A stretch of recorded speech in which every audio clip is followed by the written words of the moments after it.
Welcome to my channel Pallavi digital arts. పులికి గర్వభంగం.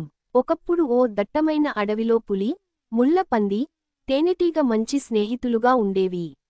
వీరు రోజూ కలిసి ఆడుకుంటూ, ఆహారాన్ని వెతుక్కుంటూ సరదాగా గడిపేవారు.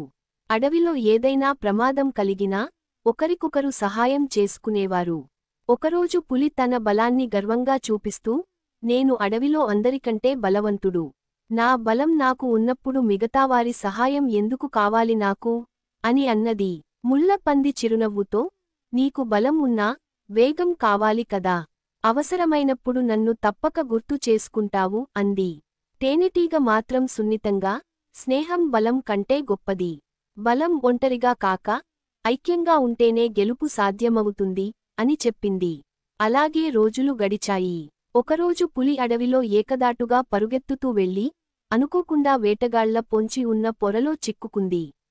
వారు అడవిలో వల వేసి పెట్టి వెళ్లారు. పులి ఆ వలలో చిక్కుకుపోయింది. ఎంత ప్రయత్నించినా, ఎంత బలంగా లాగినప్పటికీ అది విడిపోలేదు.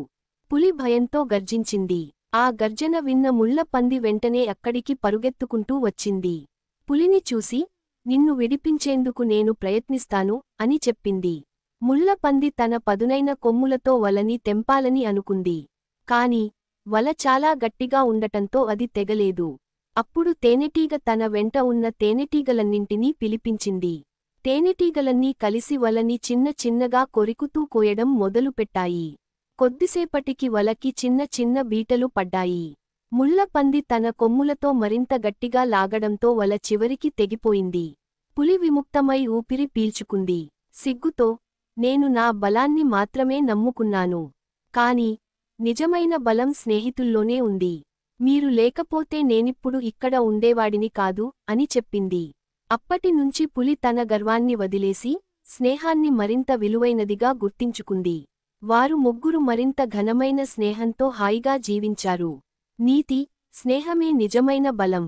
మంచి స్నేహితుల సహాయంతో ఎంతటి సమస్యనైనా అధిగమించవచ్చు.